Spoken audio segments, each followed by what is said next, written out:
This is the High School Crossfire. Welcome back. Good afternoon, everyone. My name is Richard Tracy, third speaker from the proposition side.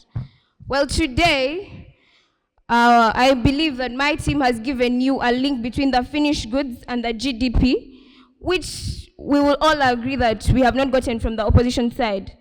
Now, first of all, I have noticed that the first concern from the opposition side is how the goods are going to go through the processing. And that is, we are going to encourage investment straight from the production process to the exportization process. We are going to encourage more investment, which is going to be able to increase our GDP. The last speaker from the opposition side asked what percentage the agriculture sector has brought into Uganda, and that is 33% of export earnings. Why do we keep on placing agriculture as our backbone if we know that it is only contributing 24%? It is good that the opposition side has also agreed that as much as agriculture is our backbone, it is declining, which is why we are here to advocate for investment. We need to focus on investing in the agriculture sector, because as much as we are exporting the raw materials, the unfinished agricultural products, we are going to face things of POI denied. We are going to face things like contamination of the products. We are going to face things like we are going to face contamination, which is what we are trying to fight against.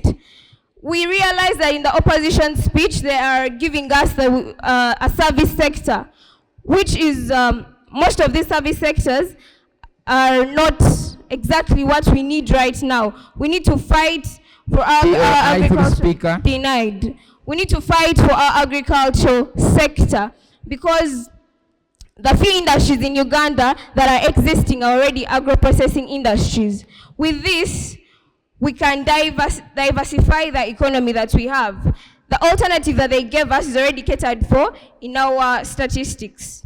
POI. Which is why denied. Which is why we still stand here to advocate for more investment. If we invest in the production of more processing plants, instead of exporting our raw materials, because at the end of the day, like my speakers have said, the exports that we are sending out there are literally making more profit than what we are making from here. Why are we going to stand here and let our goods be used to make profit in another country, and yet we are not going to stand here, we are not going to let them value our country the most? We practically gave you a reason as to why we are trying to increase, how it is going to increase our GDP. It is going to cater for our economy. Our solution that we are standing for right now is the same resolution that our president is advocating for. Because as we know, a kg of coffee in Uganda is sold at $7. And yet the people we export our coffee to that is not manufactured are going to be able to make $40, which is an injustice to our country.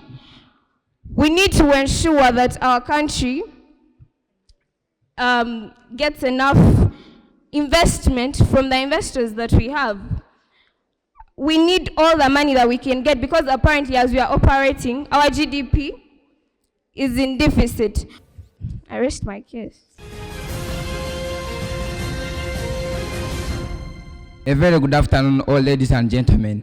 Our dear judges, what we must acknowledge today, first and foremost, is that two hands watch each other. That is why we have come that we have not rejected this thing of exporting finished goods. But now, let us first visit the other side of the coin. Now, imagine you have been exporting these finished goods and the raw goods, and you have been getting the income. Now, don't you think that when you limited this part, it will reduce on the level of export?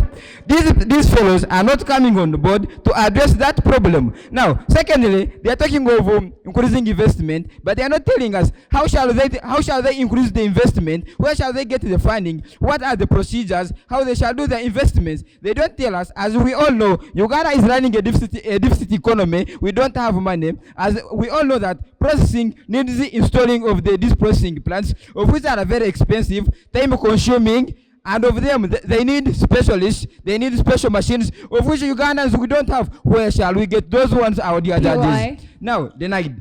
Our dear judges, currently we know that our technology of Uganda does not match the world's market. Now, what guarantees them that they have a market for these strictly exporting of the finished agricultural products? How sure are we of the world market? Currently, we all know that Kenya rejected our processed maize flour to go to their country due to allegations that of the poor processing methods. Then what guarantees them that for them to strictly depend on that? What if Uganda strictly depend on that? Where would we be? How would have we thrived?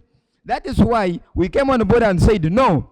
Two hands wash each other. Let us have these finished products. Now, as we run slowly by slowly, we will reach there. That's why we want to say that let us allow also exportation of these raw products as we increase on the exportation levels. Secondly, we'll say that why should we tie ourselves on this agriculture alone? That's why we said that no, here, see, we shall diversify our economy, whereby we shall get the funding from other sources. Talk of the tourism, as my first speakers had said. Secondly, here we shall have help. This one will also help us to access a large market potential, that is having expanded sources of choice. That is why if someone can't buy the other one, assuming if Kenya had refused a processed maize flour, at least they would have bought these maize to be used as seeds in Kenya.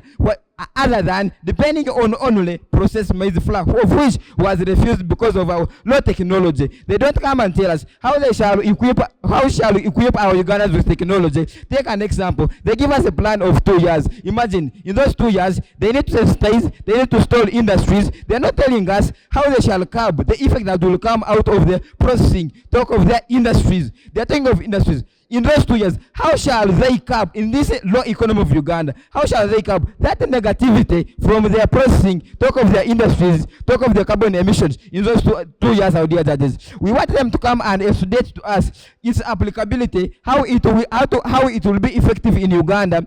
They tell us the source of money and they tell us whether our economy of Uganda is ready to run what they are talking about.